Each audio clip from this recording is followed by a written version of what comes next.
Second, one other factor that often determined whether indigenous groups moved around in small groups or clumped up into larger settlements was the cultivation of maize. And I'll tell you, if you've never had it, that stuff is amazing. Sorry, that joke usually kills at the Horticultural History Conference. Anyway, maize was first cultivated in central Mexico around 5000 BCE, and it became a staple crop of various peoples throughout the Americas. And once these people realized that you could grow food in the ground to stuff in people's mouth holes, they developed complex societies centered on sedentary agriculture, which is a fancy way of saying they stopped moving around and planted their hind parts in one spot. And hey, before I tell you about the fabulous effects of maize cultivation, let me just mention my A-Push Heimler review guide, which has everything you need to get an 8 in your class and a 5 on your exam. It's got exclusive unit review videos that are not here on YouTube, metric buttloads of practice questions, and an AI Heimler bot that will answer all your questions and grade all your exams, and a generous helping of sass from this guy. Anyway, the link is in the description, so get that clicky finger out and have a look. Anyway, the cultivation of maize had 4 effects that you're going to need to remember. First, it led to economic development because trade networks developed between these societies. Second, it led some groups into permanent settlements since agriculture can't exactly be done by nomadic groups who are always on the move. Third, the cultivation of maize led to advanced irrigation techniques. Now,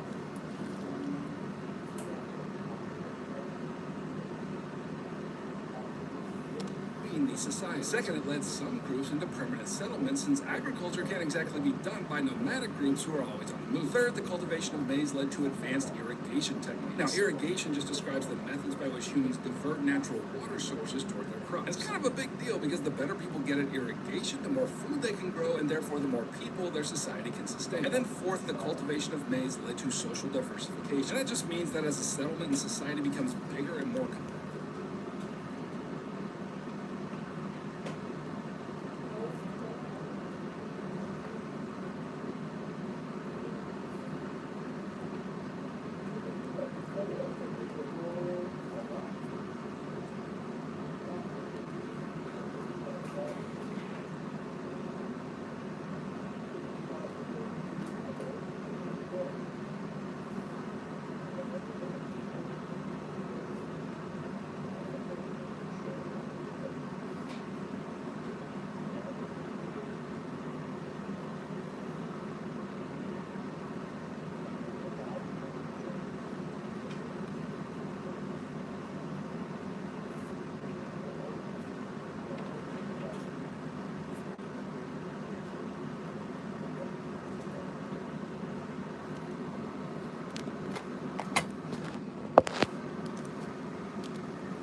labor becomes more specialized and social hierarchies are put in place, which means that some people become more important than the others. Okay, so let's go ahead and get some specific examples of this diversity of peoples in the Americas, and just for poops and giggles, we'll start right here in the Great Basin and Great Plains region. Now, remember what I said earlier? Yes, maize was a pretty big deal, but geography also played a massive role in how various people groups organized their lives in society. So here in the Great Basin and the Great Plains, the climate is about as hot and dry as the devil's armpit.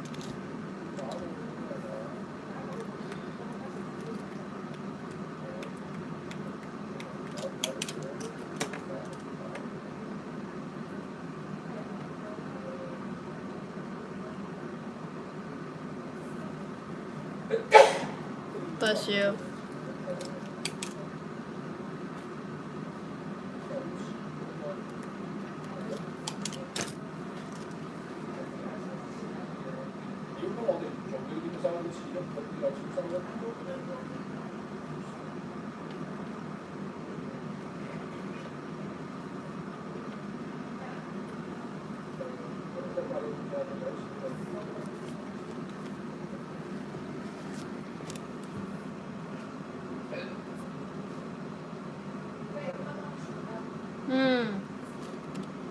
indigenous groups living here responded to their environment by developing mobile or nomadic lifestyle. And just in case you have an image of that mobility being facilitated by horses, those have not been introduced yet, but don't worry, they're coming with the Europeans soon. Anyway, that mobility meant in general that many groups who lived here were smaller societies that lived far apart from one another since they needed a great deal of land to hunt and gather. For example, meet the Ute people. They lived in groups of about 20 to 100, which consisted of extended family groups, and they moved throughout the region on a seasonal basis while living in mobile shelters like animal skin teepee. A Ute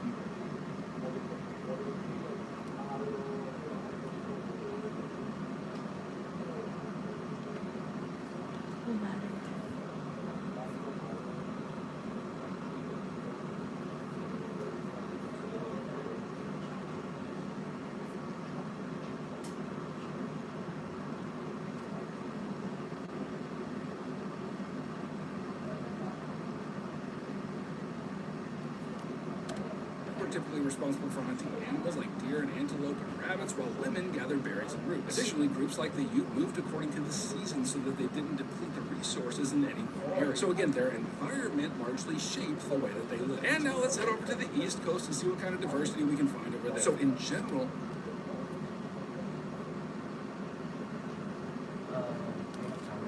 What's up? What's up? Just finish it. I feel like the set context might be a little bit off.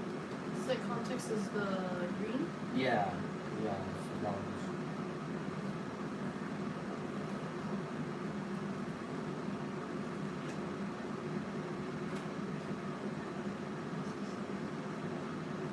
Don't you need another green, or is you just said one? This is just the intro. That's just the intro. Yeah, this is the whole intro.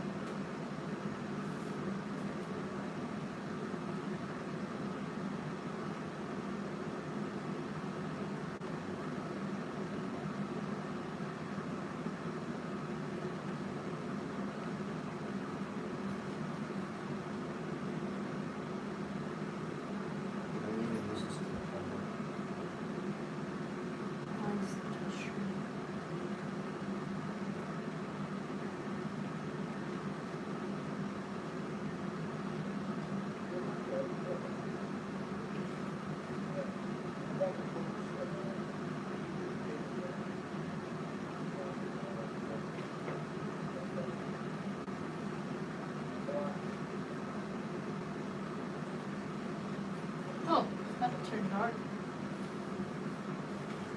Yeah, it's a dark story. It's okay, but Oh, you finished the whole thing, right? yeah. Here's what I would do. You could make this shorter. Because like you have to introduce the characters, or else it's gonna sound like The really weird. hunter. His name was Eccles. And the tour guide of the pass, Travis. Oh, I see what you're Now doing. it's shorter, see? I see. Because like if you don't want, Ms. B always said you don't want like a big brick of just Yeah, words because it and doesn't stuff. feel nice, right? And then like. It's the okay. Is the hook okay? Types. No, don't do that. I can't look at Ariel on Hero. Okay. What Is is the it? hook good enough? Give my timeline in order. As always, vital for the existence of the human race. I'm gonna be honest, it's a little bit on the boring side. It is.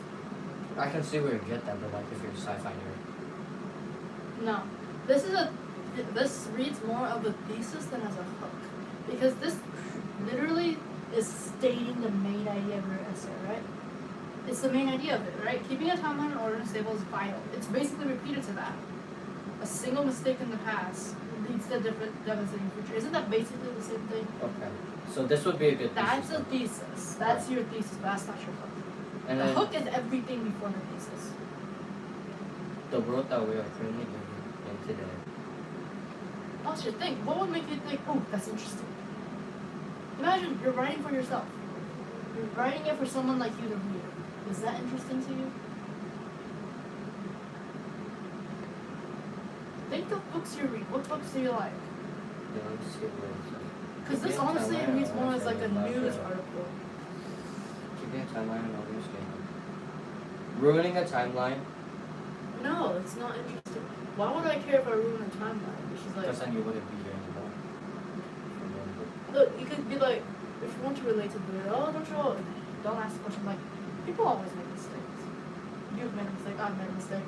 Try to connect to the reader. I always like to do that, but So like, try connecting to people, like Well- things that people do every day, and then in all honesty, it's really your own writing style, so I can't help you with that.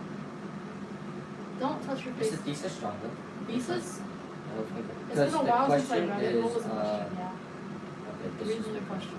What message about time travel does a sound of thunder convey? Yeah, it's a pretty good And then my thesis is, in the short story A Sound of Thunder, it helps convey that during time travel, a single mistake in the past will lead to a devastating future. I would specify what it is. It. In What's the short it? story, The Sound of Thunder, It. The author's message. Something in like The Sound that. of Thunder, in the short story A Sound of Thunder, that tag? helps convey. No, but then that doesn't sound good, does it? Because if I get rid of the it doesn't work. Yes, The it short- works. In the short story A Sound of Thunder, Can you tell me what it is? If you The can't Sound tell of Thunder. The story. In the short story, A Sound of Thunder, short story helps convey. the short story helps convey. You could be more specific than In that. You the can say the author, Ray Bradbury, helps to convey. You be a little In bit the more short specific. story, it's what? Try to avoid Right. using the word it, unless Brad- it's very obvious. Brad, Mary, Hope helps convey that during time travel. In the short story Sound of Thunder, Bradbury helps convey that during What do you time mean by travel. helps? Choose a better verb. But it helps. No, he's not trying to help. He's not trying to add support to this. He's creating his own In opinion. the short on story it. Sound, Bradbury Intends to. intends. I'm sorry, when I talk to you, I always forget what that word is. Purposefully. Okay, in Bradbury's short story, A Sound of Thunder, the theme is. Wait, no, but that's not the theme, is it? The author's message. In the short story, Bradbury. What's the thing Bradbury also? conveys. Can I just. Alright, let me just show you something. In the short story, Sound of Thunder, Bradbury conveys that during time travel. I don't even need to write the help, I could just write conveys, Yeah. right? Yeah, why did you need the word help? Get rid of the unnecessary words. Conveys that during time travel. Okay, so a hook is. The hook could be That's- fixed. Many people make mistakes in their daily routine. It But could be a hook. in time travel, that single mistake can lead to devastating. No, No, it then could let's be go back. exponentially. It could exponentially explode in Many consequences or something like people- that. I thought the word explode would be nice. Many people. Every time you words. Also, come on, be creative. You know how to write a book. No, I don't. How did you know Pass how to that write a hook. book? Write a hook. Many people make mistakes on the daily basis. In their daily, on a daily basis. Yeah, that makes sense. On a I daily approve my basis. points. On a daily basis. You know what? On a daily basis. What'd you say?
我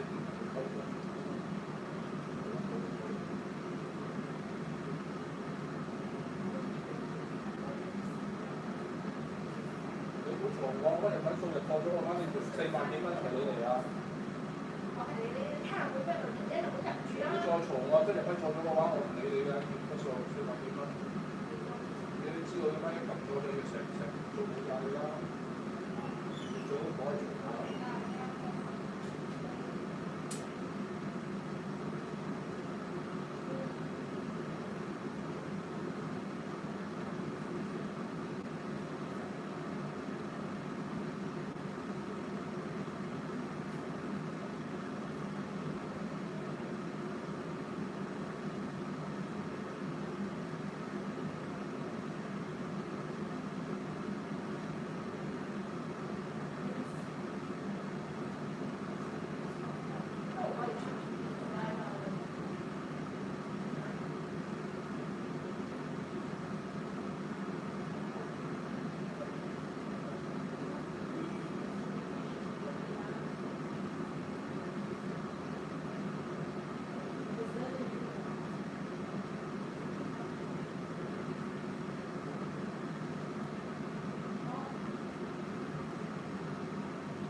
Indigenous groups who lived in these areas tended to create much larger and complex societies than hunter-gatherer groups because their environment was much better for farming. And you're gonna need to know an example of each, and, you know, I'm in the mood to give them to you. So first, here we have various groups that, taken together, are known as the Mississippian cultures, and we'll just focus on one of them, namely the Hopi.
groups that, taken together, are known as the Mississippian cultures, and we'll just focus on one of them, namely the Hopewell people. Now, because of the abundance of rich soil around the Mississippi and Ohio River valleys, the Hopewell people were able to exist in large towns, about 4,000 to 6,000 in population, and due to their proximity to large rivers, the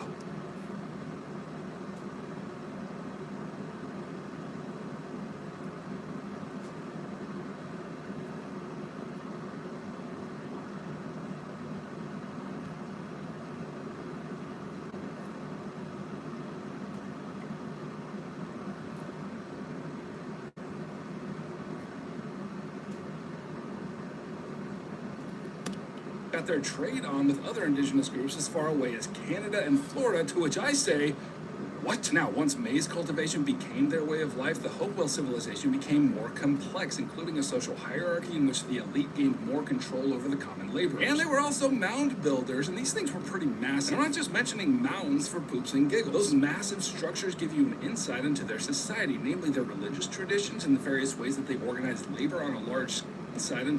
Pretty massive. And I'm not just mentioning control over the common laborers. And they were also mound builders, and these things were pretty massive. And I'm not just mentioning mounds for poops and giggles. Those massive structures give you an insight into their society, namely their religious traditions and the various ways that they organized labor.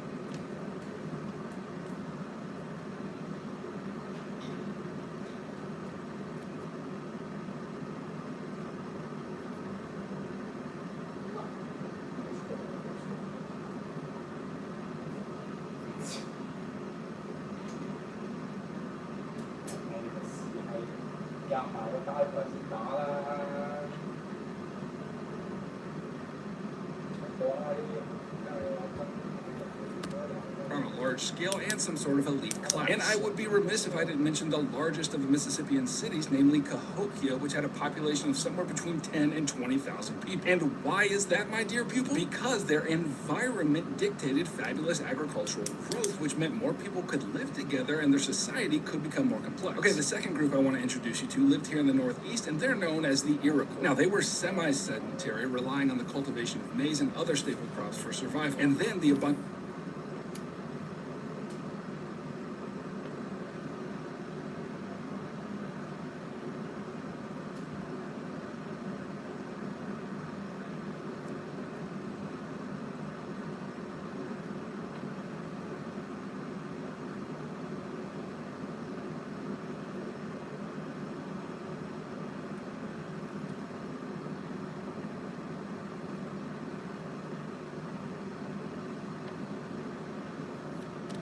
timber in the region gave them the materials to construct the main infrastructure of their life together, namely the longhouse. Now, in case it's not obvious, a longhouse was a, long house, which is a great name for it because it would be much more confusing if what they actually lived in were, short toasters. Anyway, in these longhouses, multiple generations of Iroquois families lived together, sometimes up to 200 folk. Additionally, these people were responsible for creating the Iroquois Confederacy, which was an alliance of multiple indigenous groups in the area, including all of these folks right here. And that confederacy formed a council of representatives to help settle beefs between rival groups that would otherwise lead to war, and they facilitated trade partnerships as well. And then the third group I'll mention is the Cherokees, who made their lives along the Atlantic coast. Now, maize culture.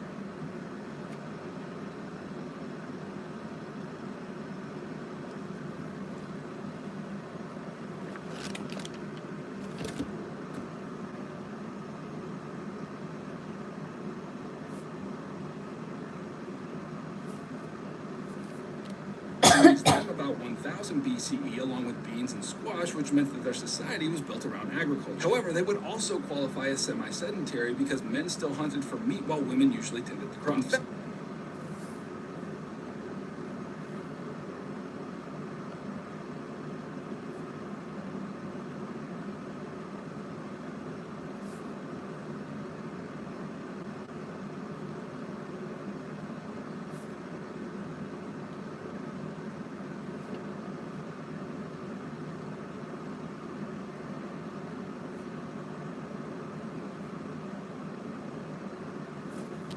Like many other indigenous groups, women had far more social capital than their European counterparts. In fact, many of their cultures were matrilineal, meaning that power and possessions were passed down through generations on the mother's side, not the father. And now let's go visit our friends on the Pacific coast of North America.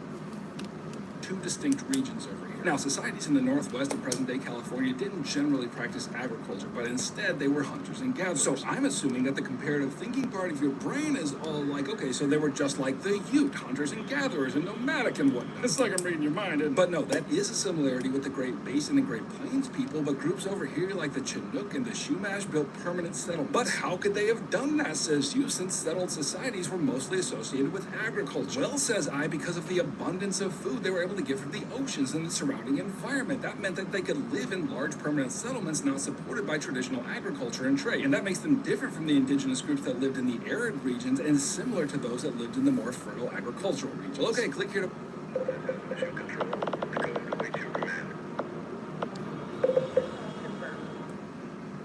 England and Scotland. 10 days, just $26.99, including flights. With holiday. Well, it sure was nice.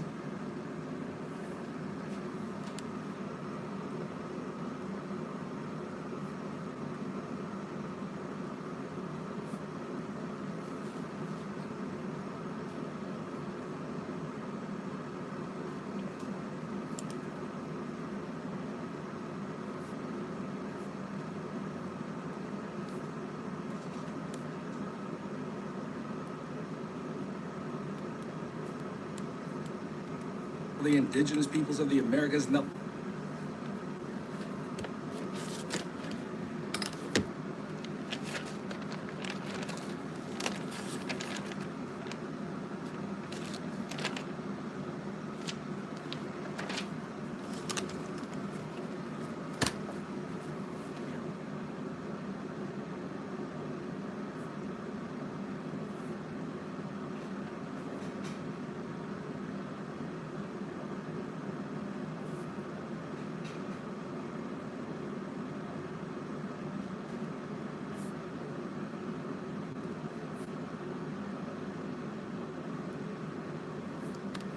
Video, but hold on to your butts because here come the Europeans, y'all. And if you're in the mood to understand the causes of European exploration, then I'm in the mood to spline it up real nice for you. So if you're ready to get them brain cows built, let's get to it. Okay, the first thing you need to know is that Europeans didn't just wake up one day and go exploring for poops and giggles. It was actually the result of a bunch of interweaving developments that occurred in the century prior to this period. Now, if you'll recall from your world history class, from about 1200 to 1450, Europe was kind of a laughable side note on the stage of world powers. You know, while China and the Islamic empires and all the rest were positively dominating everybody's crap across Afro-Eurasia, European states were decentralized and kind of piddly. Oh, and by the way, if you want note guides to follow along with this video and all my videos, along with quizzes to help you remember this stuff, well, check that link in the description. Anyway, Europe's population tanked on account of the Black Plague, and they experienced hard times agriculturally during a period of global cooling known as the Little Ice Age. But in the century before our period starts in this course, Europeans were about to find some power pants and put them all the way on. And let me tell you about the developments that helped them do that. First, the climate got warmer, and then that led to, second, improved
in agriculture aided by new farming techniques and technologies. Third, more food led to more babies, and European population started growing.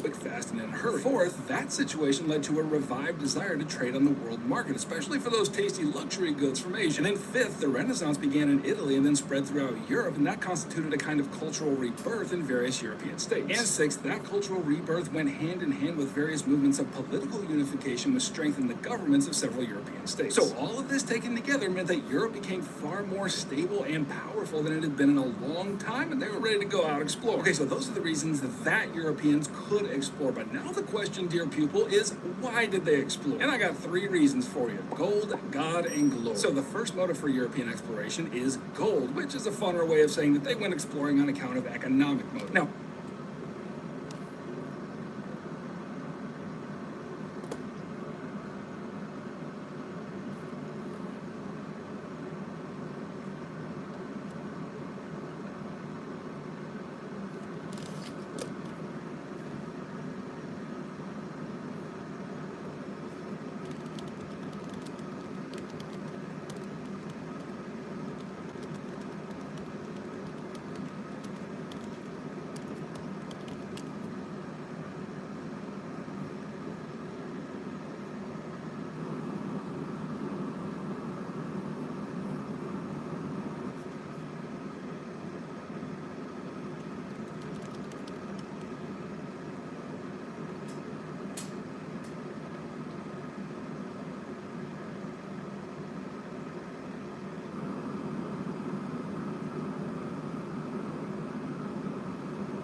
mentioned before, some Europeans were getting wealthier and they wanted more and more of the luxury goods.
Well, as it turned out, they had a big fat problem on their hands. You see, at this point in history, the main trade routes connecting Europe to Asia were land routes, the most notable of which for our purposes was the Silk Road. But in 1453, the Ottoman Empire went ahead and conquered Constantinople, which was a key choke point for European trade with Asia. And since those rascally Ottomans now dictated the terms of trade, Europeans wanted to figure out another way to the Asian market. And so they looked at the ocean. What's up? You have my ruler, man.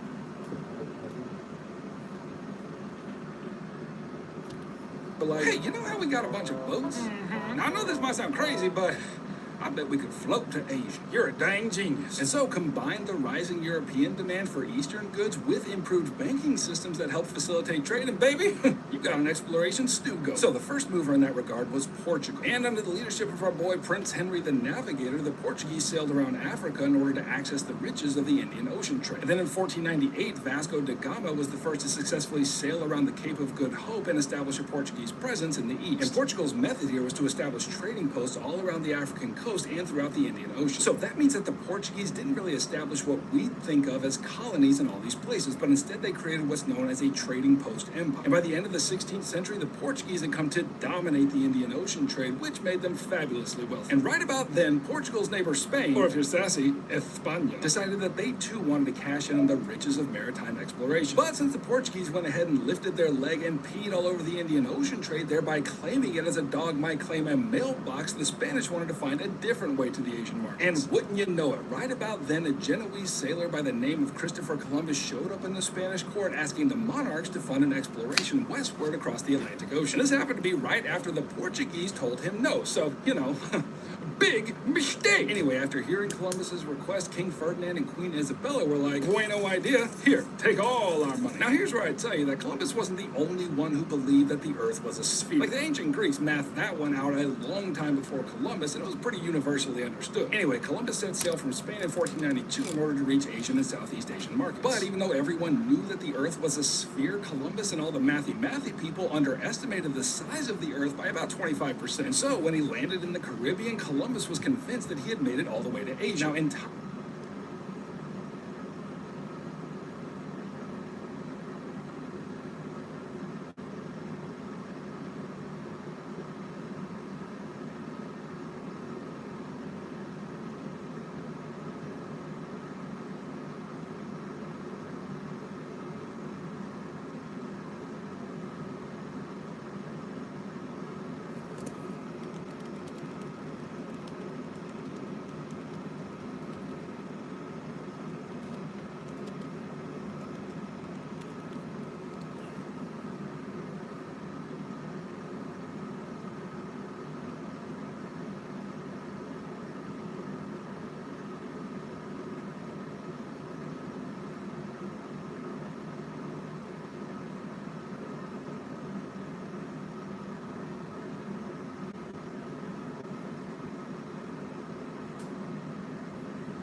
Spanish would figure out exactly how to squeeze enormous amounts of wealth out of the New World, and that would only further motivate them to continue exploring these previously unknown continents. But we're going to save the rest of that juicy tale for the next video. But for now, let's consider the second cause of European exploration, namely God, which is to say they had religious motives. Now, in order to understand this,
to know that Europe was going through a period of religious crisis in the 15th and 16th centuries. And while there were religious minorities in Europe, most notably Jews and Muslims, the dominant belief system there was Christianity. But it wasn't just any flavor of Christianity. No, this was Roman Catholic Christianity, and the Roman Catholic Church had played a significant role in creating a common culture throughout Europe. But in the 15th century, a few reform-minded Catholics started getting a little cranky about what they saw as abuses and corruption in the church. For example, they criticized the church for the practice of simony, which was the buying and selling of important church positions. So that means it wasn't the most spiritual people who were becoming priests or cardinals or whatever. It was the people who had enough money to buy their way into the cloth. And that situation, not surprisingly, resulted in quite a few ecclesiastical turds whom the common people found prodigiously stank. And then the church also engaged in the sale of indulgences, which meant that people could pay to have their sins or their family's sins forgiven and thus secure an easier way to heaven. Now, to put it mildly, the church officials loved this because, all them basilicas and golden toilets ain't gonna pay for themselves. Not even to mention that this situation helped the elite maintain positions of power. But in 1517, one of those cranky reformers by the name of Martin Luther stood up and called a turd a turd. Now, he wrote a series of complaints about the corrupted elements of the church in a document known as the 95 Theses, and then nailed it to the church door in Wittenberg. Long story short, that act launched the Protestant Reformation and led to a permanent split in the Christian church. And now what you see is European states embracing either Catholic Christianity or Protestant Christianity. Furthermore, since there was really no such thing at this time as the separation of church and state, the religious feud also became a political feud, with each European power contending over who were the true Christians and the most powerful state. And predictably, that led to a series of religious wars in which Europeans were killing other Europeans to prove which one loved Jesus the most. Anyway, all this is happening right at the same moment when European states are beginning to venture out into maritime exploration, and they use that opportunity to prove that their version of Christianity was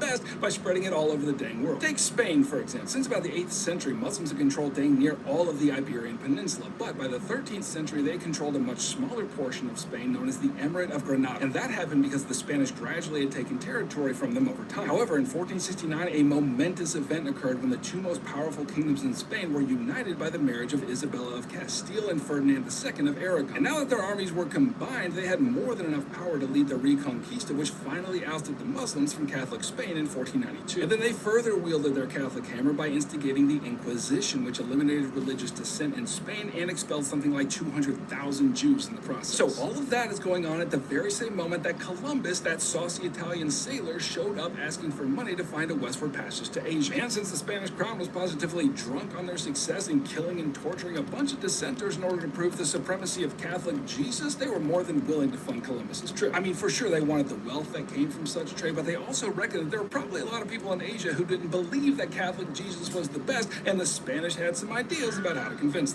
Asia whose trip to Asia. And Columbus, that saucy Italian sailor, showed up asking for money to find a westward passage to Asia. And since the Spanish crown was positively drunk on their success in killing and torturing a bunch of dissenters in order to prove the supremacy of Catholic Jesus, they were more than willing to fund Columbus's trip. I mean, for sure they wanted the wealth that came from such trade, but they also reckoned that there were probably a lot of people in Asia who didn't believe that Catholic Jesus was the best, and the Spanish had some ideas about how to convince them. And since the Protestant Reformation put a sizable smackdown on the reign of Catholicism, success in these missionary endeavors gave them a chance to reassert Catholic dominance. And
The European states were motivated to explore for the glory, which is to say they had political motive. Now, once contact was made between the old and new worlds, it quickly became a competition between European states to acquire colonial possessions in order to shift the balance of power toward themselves. And throughout the 16th century, Spain was for sure winning this game because they colonized the crap out of the Americans. And so, other European powers, not too stoked about Spain possessing the one ring to rule them all, decided that they too needed to explore and colonize, if only to keep the balance of power straight. Additionally, political change was occurring in some European states in which large multi-ethnic empires were breaking apart while small kingdoms were uniting and becoming more powerful, like we saw, for example, with Isabella and Ferdinand in Spain.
Anyway, this new political reality coming into being was called the nation state, which by definition is a political entity that governs more or less a single unified people. And again, as nation states begin to emerge, it promotes fierce competition to become the most powerful. And don't forget that the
What's up? My computer's good and will let me give it this 7-day free trial and then I want to use it. Refresh twice. Are you using your school account? Yeah, Are you using Madame Reviews? this should be. Normally it should say Madame Review right here. This one, right? What's your name? Well, why doesn't it say Madame Review here? What do you doing? See Revere, yeah. Do it. Yeah, I already did it, but like, why's my thing starting over now? Not good enough. See it now, like this. Let's asking for this.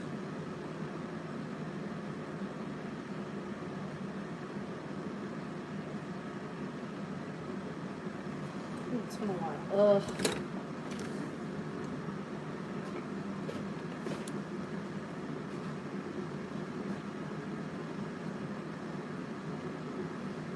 You know, I thought I wasn't gonna have homework today. And I know she had a quiz for me. Mm-hmm.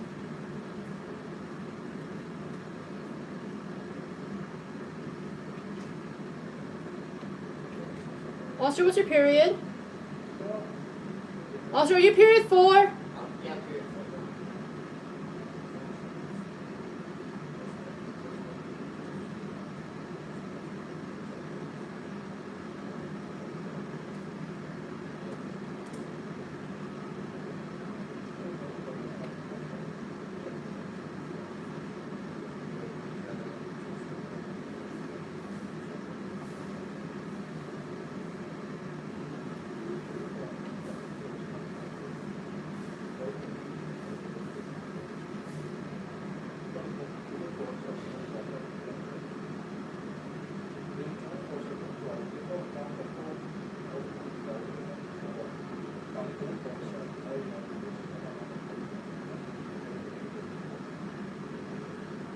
Oscar.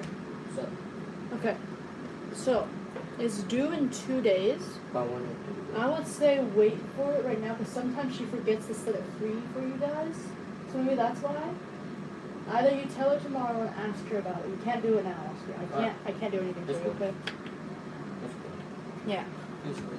Yep, bye. Reformation added a religious ingredient to this competition, and you know, I mean, if you know anything about anything, religious competition typically does not chill people out. So, you know, it got nasty. So, a good example of that competition was the spat between Spain and Portugal regarding their colonial claims in the Americas. And that kind of competition is certainly going to lead to armed conflicts later, but this is an example of the conflict being solved diplomatically, which is to say they used their talky-talky parts and then hugged it out in a tree. So, the short version is that both states were getting angry because their colonial possessions in the Americas were starting to overlap. And so, because they were both Catholic states, the Pope settled this dispute by drawing a line of demarcation which settled the question of which New World territories belonged to whom. Now, in 1494, that line was moved slightly and then codified in the Treaty of Tordesillas, which established Portugal's claim to part of Brazil and then Spain's claim to pretty much every other part of America, as much of which they didn't even know was there. Now, clearly, the Pope did not find it necessary to invite the indigenous peoples of the Americas into that negotiation, but as we're going to see in the next few videos, they were in no way stoked about this arrangement. All right, well, you can click here to keep reviewing my other Unit 1 videos, and you can click here to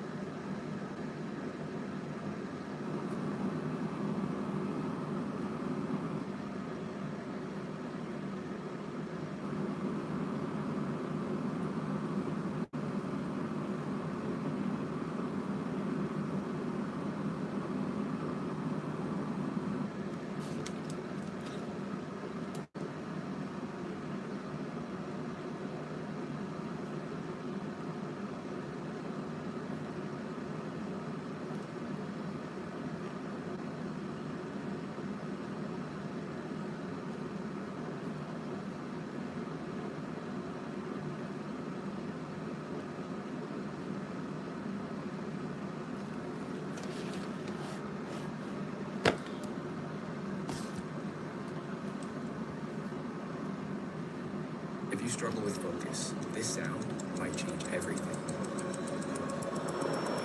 And now it's time to talk.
Everybody's fit.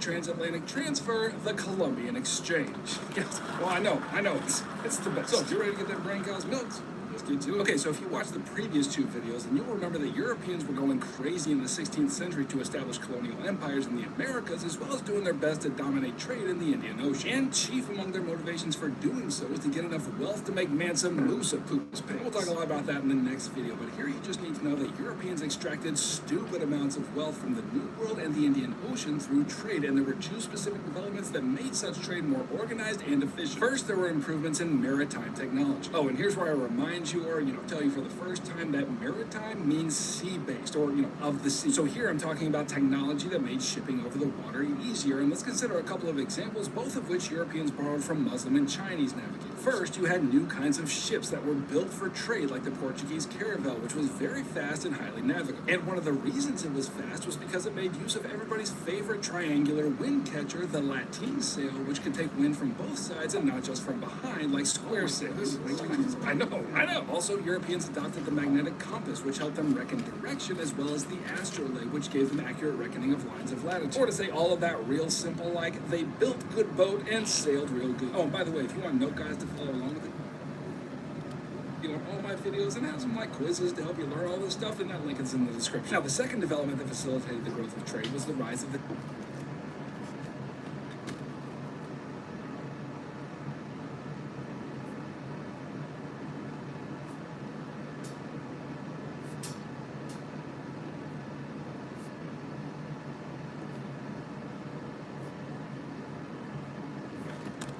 stock company, which refers to a limited liability business often chartered by the state and funded by a group of investors. And all that is a very complicated way of saying that joint stock companies made it so that anyone with some money could invest in exploration with the hopes of getting a good return. See, funding an exploration outfit was real expensive, and that led to two related problems. States only had so much money that they could invest in these ventures, and it was a pretty common occurrence that they failed. So joint stock companies solved both of those problems. The money came from a pool of investors, not just a single source like a government who often had other demands on their finances, like, fighting wars on account of religion. But to be clear, even if they were privately funded, joint stock companies still relied on the state to keep their interest in What's up?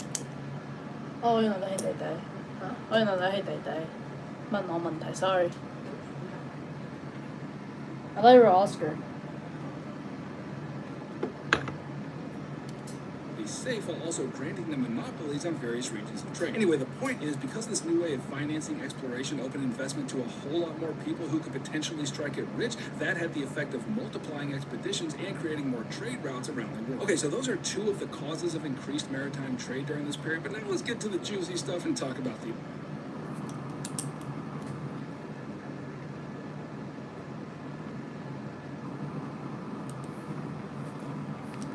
There is one massive honking effect that's going to consume our entire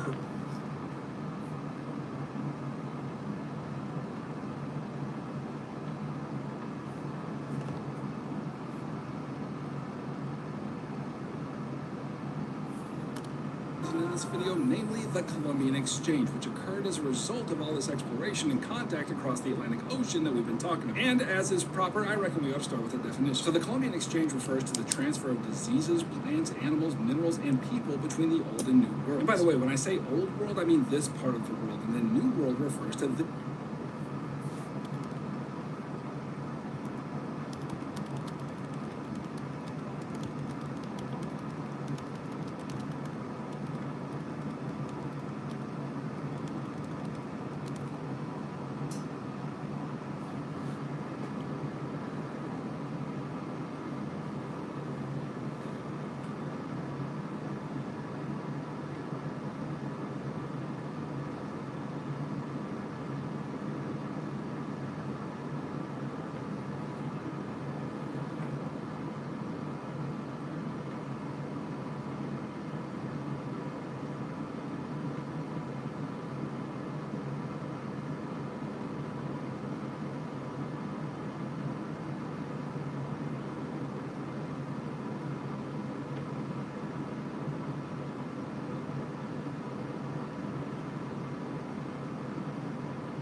Okay, now I don't think it's too much to say that the Columbian Exchange was one of the most significant developments in the history of the world because it led to fundamental changes on both sides of the Atlantic. So let's talk about this. So first, diseases were exchanged. Now, because folks throughout Afro-Eurasia had been in contact for millennia, they developed immunities to each other's nasty germs. However, because of the isolation of the indigenous peoples of the Americas, the diseases Europeans introduced were devastating. Now, to be fair, there is evidence that those diseases had been present in the Americas prior to European contact, but if so, it had been a long time, and so apparently their bodies had forgotten how to fight those particular brands of cooties. So, for example, the Spanish introduced smallpox to the Caribbean in 1518, and it proved to be one of the most devastating diseases set loose among the indigenous peoples of the Americas. On Hispaniola, where Columbus first landed, smallpox was responsible for the death of something like 90% of the indigenous Taino. And from there, the disease just followed along with Spanish conquest through Mexico and Central America, killing something like half the population. And then as it spread through South America, it caused a similar demographic disaster. Additionally, the Spanish introduced measles to the Americas, which in some cases proved just as deadly as smallpox. So it is for good reason that indigenous Americans refer to this introduction of European diseases as the Great Dying. Okay, now the second major transfer in the Columbian Exchange was food and plants, and this had major effects on both European and indigenous populations. European settlers introduced wheat and olives and grapes, among many others, which were staples of European diet. And eventually they also introduced African and Asian foods like rice and bananas and sugar to the Americas. And then New World crops like maize and potatoes and manioc were also transferred to Europe. And then later, when enslaved Africans were being sent to the Americas, they would also bring new foods with them, like okra, for example. Anyway, I'm not just naming food items for funsies. This transfer of foods had major impact.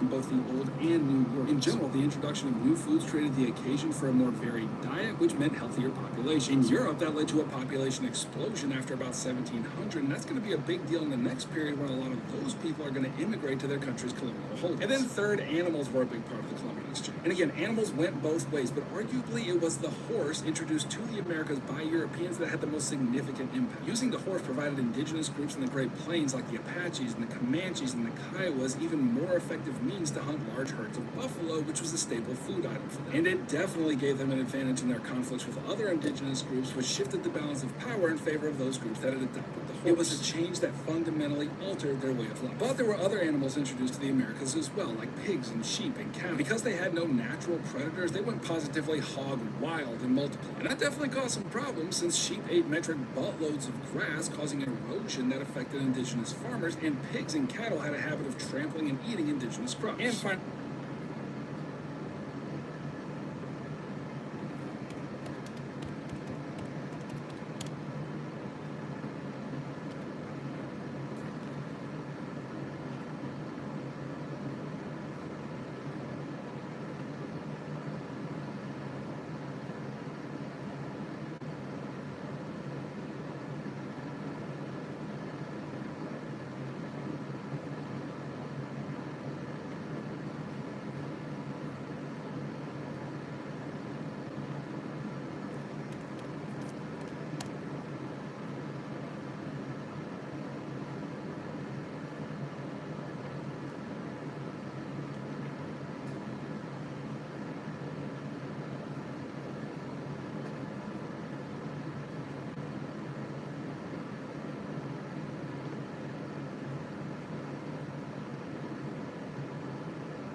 the fourth major category of transfer in the Columbian Exchange was minerals, the chief of which was silver and gold. And so, for example,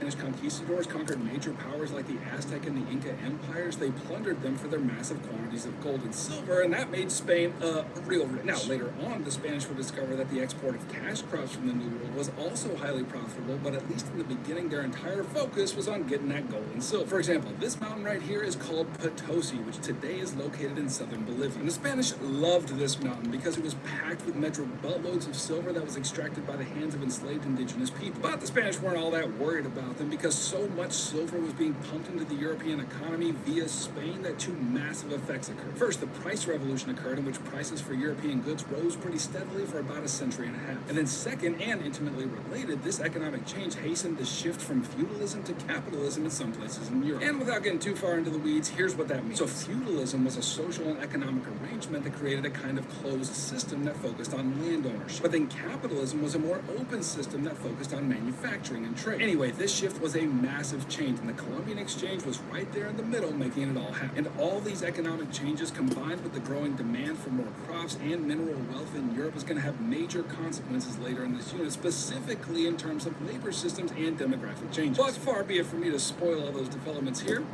Guess we'll just have to wait for the next video. Okay, click here to watch my other unit. I did not think it would tell me that I needed to prep better the day before. Your lineup needs work. Yeah, it did call me out. Can you repeat the question? Now, without a doubt, Spain was the grand poobah of imperial powers in the Americas from 1491 to 1607. So let's visit with these rascally colonizers for a spell and see how they became the great lidless colonial Eye of Sauer. Should be fun, so if you're ready to get them brain cows milked, let's get to lidless colonial Eye of Sauer. Should be fun, so if you're ready to get them brain cows milked, let's get to it. Now, hopefully you'll recall from the last couple of videos that the first European state to roll the dice and try to access Asian markets by sailing west across the Atlantic was Spain. And here's a fun little rhyme about that. In 1492, Columbus sailed the ocean blue and established Spain's claim to conquer everybody's crap, too. Anyway, Columbus...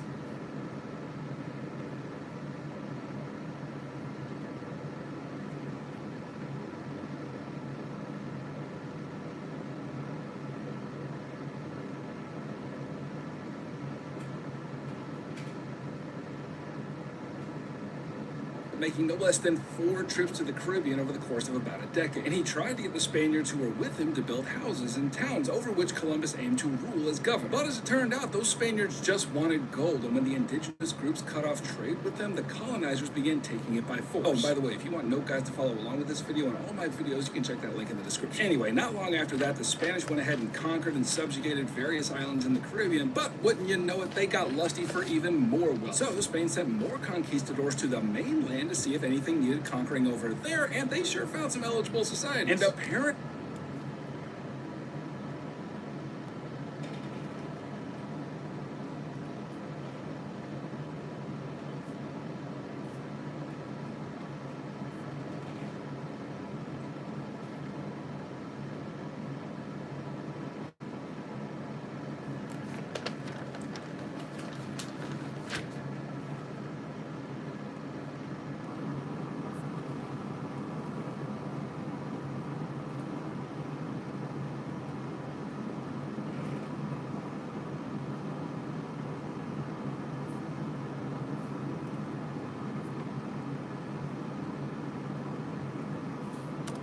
someone in the Spanish court decided that it was just rude to brutally subjugate a people without a proper explanation. So King Ferdinand and Queen Isabella issued a legal document known as the Requerimiento, which claimed that the Pope had given Spain biblical authority. Now, without a doubt, Spain was the grand poobah of imperial powers in the Americas from 1491 to 1607. So let's visit with these rascally colonizers for a spell and see how they became the great lidless colonial Eye of Sauer. Should be fun, so if you're ready to get them brain cows milked, let's get to it. Now, hopefully you'll recall from the last couple of videos that the first European state to roll the dice and try to access Asian markets by sailing west across the Atlantic was Spain. And here's a fun little rhyme about that. In 1492, Columbus sailed the ocean blue and established Spain's claim to conquer everybody's crap, too. Anyway, Columbus ended up making no less than 4 trips to the Caribbean over the course of about a decade. And he tried to get the Spaniards who were with him to build houses and towns over which Columbus aimed to rule as governor. But as it turned out, those Spaniards just wanted gold, and when the indigenous groups cut off trade with them, the colonizers began taking it by force. Oh, and by the way, if you want note guides to follow along with this video and all my videos, you can check that link in the description. Anyway, not long after that, the Spanish went ahead and conquered and subjugated various islands in the Caribbean, but wouldn't you know it, they got lusty for even more wealth. So Spain sent more conquistadors conquistadors to the mainland to see if anything needed conquering over there, and they sure found some eligible societies. And apparently, someone in the Spanish court decided that it was just rude to brutally subjugate a people without a proper explanation. So, King Ferdinand and Queen Isabella issued a legal document known as the Requerimiento, which claimed that the Pope had given Spain biblical authority to rule in the Americas and threatened violence to any indigenous group that defied that order. And I'm sure when the indigenous people heard this read in their towns, they were like, oh, the Pope said so. That makes so much more sense to me now. Thank you for explaining it. It would help you conquer if we just like laid down or... No, the indigenous people emphatically did not respond like that. First of all, because, that's stupid. But second, and more importantly, the document was read out loud in Spanish, and as it turns out, they did not know Spanish. So this document was more of an example of the Spanish trying to justify to themselves that they had rights to conquer and pillage in the Americas. Anyway,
1521, the conquistador Hernan Cortez had toppled the mighty Aztec Empire and claimed it for Spain. Even though he had relatively few Spaniards with him and the Aztecs eventually resisted the attack, Cortez had two advantages. First, Spanish diseases like smallpox weakened the Aztecs, including some of their vital leadership, and that made them vulnerable to attack. Second, Cortez allied with several indigenous groups who had been under the authority of the Aztecs and fought with the Spanish to secure their own liberation. Anyway, a few years later, another conquistador by the name of Francisco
Pizarro used similar tactics to defeat and conquer the Inca Empire in South America. And because of the metric buttloads of gold and silver Spain was gaining from these two empires, they went ahead and cranked their colonization efforts up to 11. Okay, so now that the Spanish got their initial windfall of wealth from their American colonies, they needed to figure out how to keep that boom boom flowing reliably. And so they introduced the encomienda system, which by definition was a system of coerced labor in which the Spanish crown granted tracts of land to Spanish encomenderos who forced the indigenous people within its borders into mining and plantation-based agriculture. And to be fair, the Spanish themselves wouldn't say they forced anyone into labor. No, by their reckoning, there was a mutual benefit to encomienda. Yes, the encomenderos required indigenous people to work for them, but in return, the encomenderos had to provide protection and Christianization. And to the Spanish, that was a great deal for those primitive indigenous folks. But to be absolutely clear, encomienda is just a fancy word for the Spanish flavor of slavery. It's easy to get lost in all the jargon like coerced labor, but as my grandpappy used to say, if it looks like a duck and quacks like a duck, it's probably slavery. Anyway, the Spanish used the encomienda system as their main way to extract wealth from their colonies, and there were two sources of that wealth. The first was mining for gold and silver, and the second was the export of cash crops like sugarcane and tobacco and cotton. Now, we'll talk more in Unit 2 about the brutality of Spanish encomienda and some reforms that were made, but for now, you just need to remember that in order to extract wealth from their colonies, the Spanish enslaved Native Americans to mine and farm within the bounds of Spanish territory. And then here's where I tell you that Spanish reliance on indigenous labor began to break down for two reasons. First, enslaved indigenous workers workers knew the land much better than the Spanish on account of, like their ancestral home and all, and that made escape an increasingly frequent phenomenon. Second, indigenous slaves kept dying from Spanish diseases. And so, as the Spanish considered that development,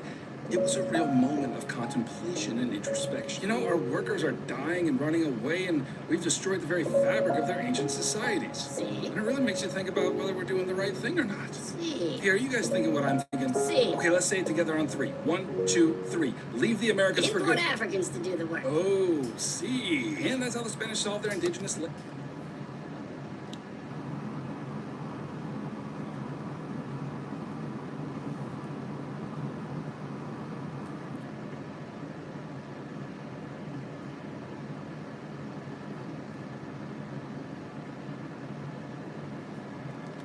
problem, namely by increasingly relying on the importation of enslaved Africans to work the mines and the plantations. So Spanish merchants and other colonial powers as well partnered with West African groups in order to trade goods, guns being the most desirable good for enslaved laborers from the African interior. And many of those African groups involved in the trade became wealthy and powerful owing to the superior weaponry they gained in trading with the Europeans. However, I should mention that the African slave trade had existed for centuries before this period, the slaves usually being prisoners of war and local conflicts. The Europeans simply tapped into this system, and in doing so drove the demand for African slaves way up and thus increased the necessity for African warfare and the capture of slaves. Anyway, once purchased, Africans were shipped across the Atlantic via the notorious Middle Passage. The people were crammed onto these ships like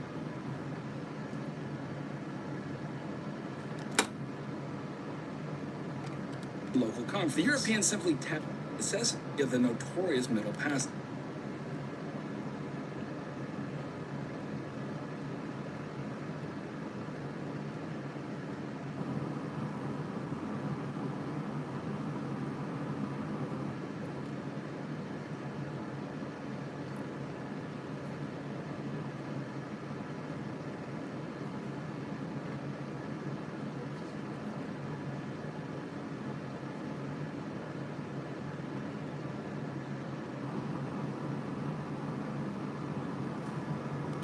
Were crammed onto these ships like cargo, and the death rate was somewhere around 20% on these ships owing to the rapid spread of disease and malnutrition. And once they arrived on the American shores, they were sold to the Spanish, and this arrangement solved both of their labor problems. First of all, Africans were from, like Africa, and so they didn't know the land in the Americas and thus were less likely to escape. And second, Africans have been in contact with smallpox and measles and other diseases for centuries and have better immunity and thus were more reliable for, not dying. And so for those reasons, African slavery gradually became the dominant coerced labor system in the Americas. Okay, now the final feature of Spanish America that you need to know is how the Spanish imposed a completely new and foreign social structure in the Americas. It's known as the Spanish caste system, but in other classes you may have heard it called the casta system, but it's the same thing, don't get confused. Now if I had to guess, when you hear caste system, you most likely think of India, and you'd be right to do so. In South Asian history, the caste system has divided their society into rigid layers at birth. The people at the top were generally wealthy and powerful, while the people at the bottom were treated as disposable and held no social power in the system. And until recently, there wasn't really any way a person can move from one level to the other without, dying and being reborn. Anyway, the Spanish caste system in the Americas resembled this scenario in a lot of important ways. You see, almost none of the traditional Spanish nobility who held wealth and power in Spain migrated to the New World. Therefore, the most powerful conquistadors who established Spain's empire in the New World worked to impose a new social hierarchy on the peoples there so that they might drink liberally from the cup of wealth and power that they were denied in the homeland. The result was the casta system, which organized colonial society into a ranked social hierarchy that was based on race and heredity. Basically, the more white blood a person had, the more social power they had, and the less white blood, the less social power. So, not surprisingly, the pure Spanish themselves were at the top, and then the indigenous Americans and the Africans were at the bottom. Having contact between these groups resulted in something like 40 separate divisions on the hierarchy that the Spanish used to organize and define the social categories of their colonial possessions. You see, prior to the imposing of the caste system, native peoples were part of a wide variety of linguistic and cultural groups. But the caste system erased much of that cultural complexity and ordered their society by the standards of a small minority of Spanish elite. And then whatever category a person found themselves in dictated the kind of education they could receive, or the kinds of occupations, or even the amount of tribute or tax payments they were responsible for. And then the system also altered the spatial makeup of towns and villages. For example, Spanish settlements had a church and a town hall in the center, which was home to those in the upper levels of the social hierarchy, and then those who were on the lower levels were forced to live on the outskirts of the settlement. And by these spatial makeup of towns and villages. For example, Spanish settlements had a church and a town hall in the center, which was home to those in the upper levels of the social hierarchy, and then those who were on the lower levels were forced to live on the outskirts of the settlement. And by these means, the Spanish consolidated control over all their American possessions. Well, okay, you can click here to watch my other topic videos for Unit 1, or you can click here to grab... We need to localize the summer campaign by yesterday. Top performers only. B. Okay, so we've got in...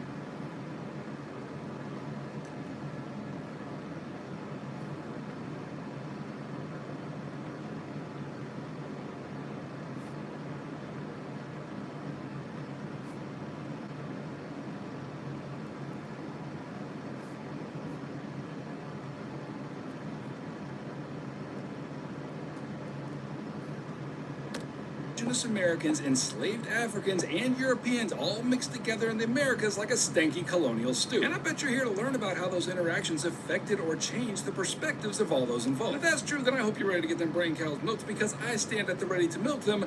Let's get to it. Okay, so if you've been paying attention for the last few videos, then it's not going to come as any surprise to hear that as the Spanish conquistadored all over indigenous America, folks on both sides noticed that they were pretty different from each other. Or to deploy the lexicon of our AP overlords, as contact between the Europeans and the various indigenous peoples of the Americas increased, they asserted divergent worldviews. Now, what in the fresh heck does that mean? Well, a worldview describes a people's constellation of cultural experiences, like their history and their belief systems and their language, etc. And all of that combined dictates how they make sense out of the world. For example, if you were born and raised here in the United States, then you likely believe that democracy is the best form of government. And, let's not be too modest, that every country on earth should also be a democracy. That's just part of the American worldview that lives all the way down in our guts, which is to say at the level of assumption. And if someone came along and disagreed with us and they said, for example, I think communism is a better way to go, well then that dear interlocutor better hold on to his butt, because we're about to sick a flock of bald eagles on that man's hind parts. Okay, I'm now getting word that this video will in fact be on the internet, and that I'm obliged to tell you that I am not a communist and that I love democracy. My PR on the hind part. Your interlocutor better hold on to his butt, because we're about to sick a flock of bald eagles on that man's hind parts.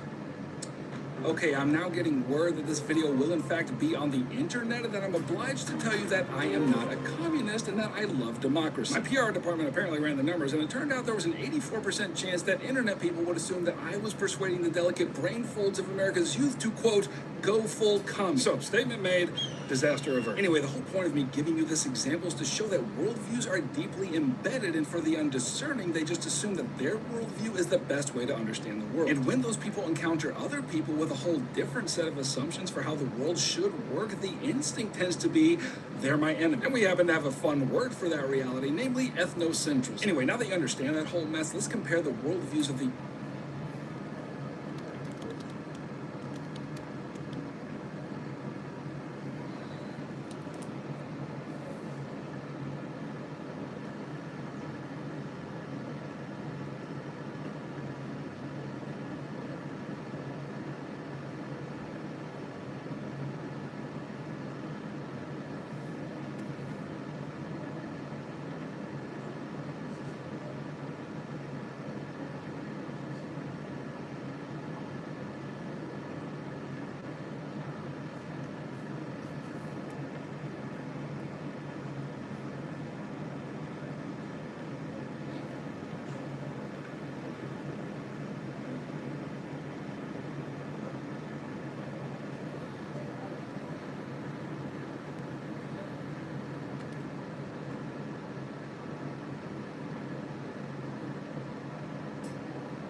This is so cute.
$100, just take it. Security, can we make sure this guy gets off safe?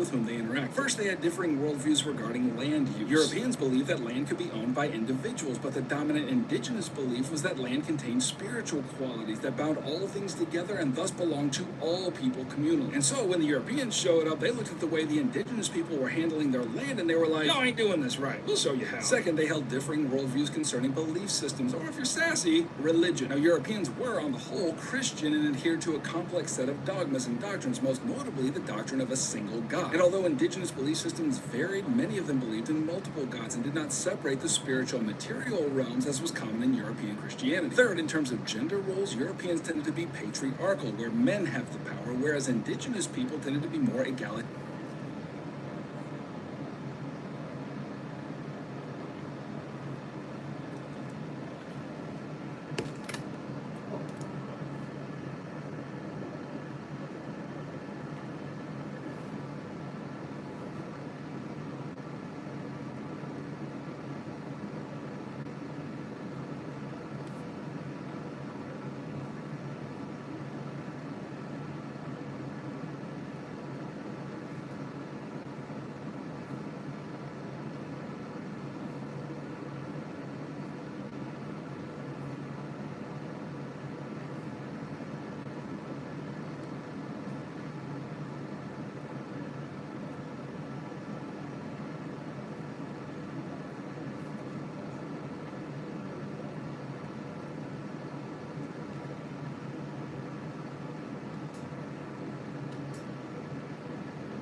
Which is to say equal, even to the extent that some family and power structures were matrilineal, meaning they passed through the mother's descendants. And finally, in terms of family structure, Europeans tended to emphasize the nuclear family as normative, whereas indigenous peoples lived together in extended families containing multiple generations. So you can begin to see why the Spanish instinct toward indigenous groups was to patronize and subjugate them. They both held different worldviews, and that felt like a threat. Now, everything I just said is true. Most of the early years of contact between Europeans and the indigenous groups were full of misunderstanding. But eventually, in some cases, Europeans and Native Americans adopted some useful aspects of each other's culture. For example, due to the Spanish effort to establish Christian missions in Southwest North America, many indigenous peoples converted to Christianity, or at least adopted some useful aspects of Christianity. Now, it's certainly arguable that these conversions occurred due to the heavy-handed and sometimes brutal tactics of the Spanish missionaries. Hey, you know how we just killed a bunch of y'all? Well, we just wanted to follow up on that and say that Jesus loves you and has a wonderful plan for your life.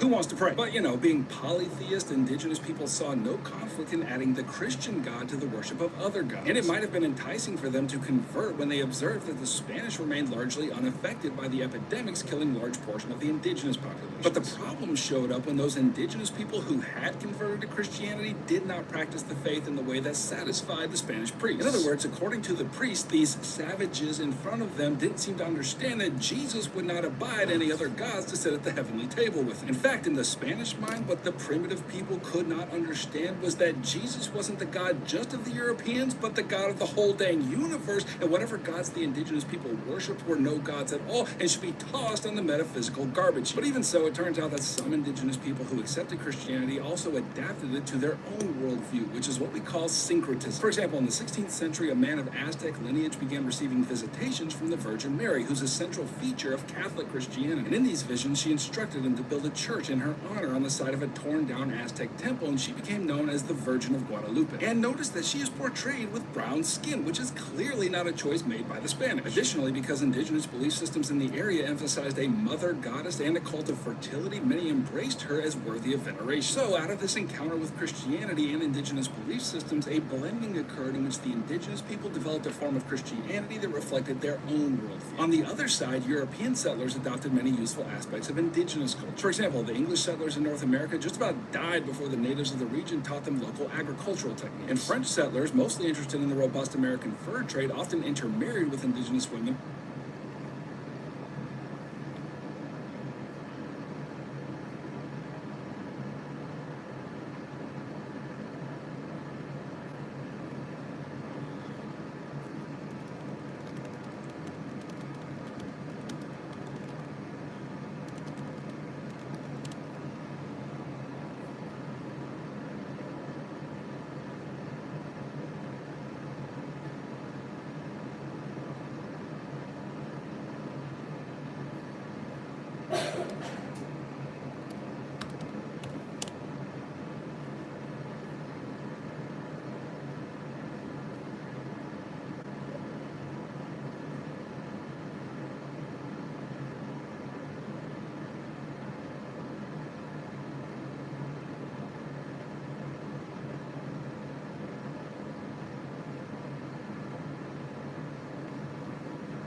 firm up trade relations. But here's where I tell you that the mutuality between the two groups was for sure overshadowed by the tensions created by their encounter. You see, as European colonists continued to claim land for themselves and therefore challenge native sovereignty, conflicts occurred between the two groups, and those conflicts typically led to one of two outcomes. First, tensions could be settled through diplomacy. And I mentioned this earlier, but in some cases, Native Americans defended themselves from Europeans by allying with them against others.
This occurred when several groups under Aztec power allied with the Spanish in order to topple their oppressors. But then the second outcome was violence through military resistance.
The best example I know of in this period is the Taino Rebellion. So in 1511, the native people of modern-day Puerto Rico rebelled against the Spanish intrusion. As it turned out, they had grown real tired of the brutal conditions of the inquisition system and the threat to their cultural traditions as the Spanish attempted to convert them to Christianity, and so they decided to drive out the Spanish with force. Now, because the Taino were more numerous than the Spanish, they had some success at the beginning, but over time, the superior weaponry of the Spanish won the day and they suppressed the rebellion. And that whole event confused the Spanish because, like, weren't these people savages, and shouldn't they be grateful that we're bringing the glories of Western civilization to them? Well, apparently the Taino did not agree with that assessment, so they tried to whip some Spanish butt. And that gets me thinking about the last section of this video, namely, you need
show that as these groups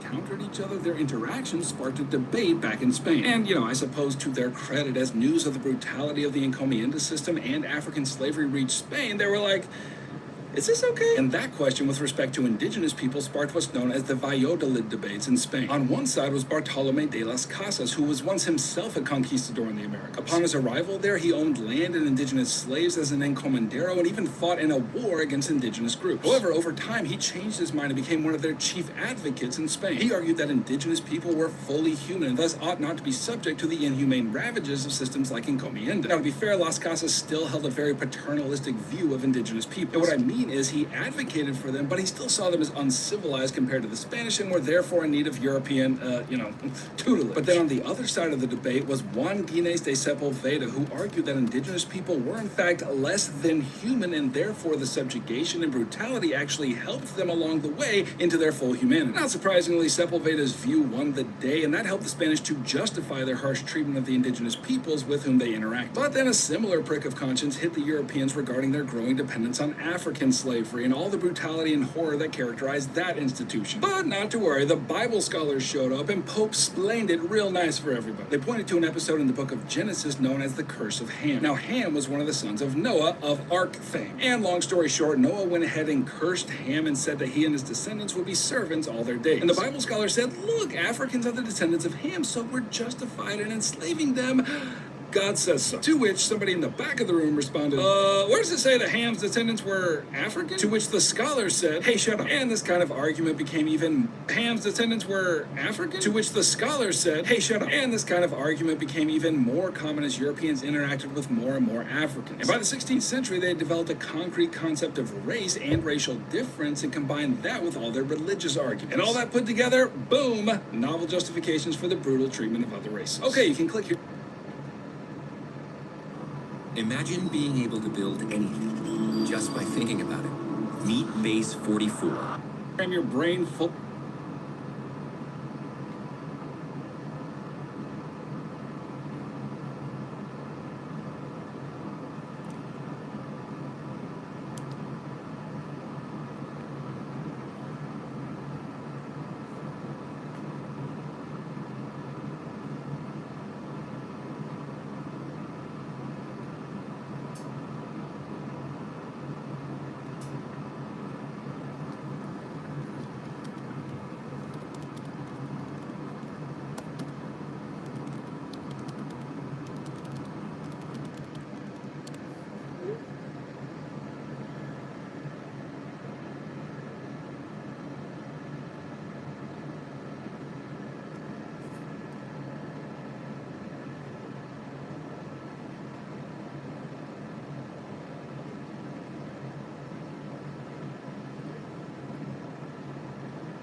Everything you need to know about 8-Push Unit 2, then baby, you're in the right place. And I hope you're wearing your comparison pants, because we're about to compare the crap out of some historical developments, y'all. So if you're ready to get them brain cows milked, let's get to it. Okay, so the time period for the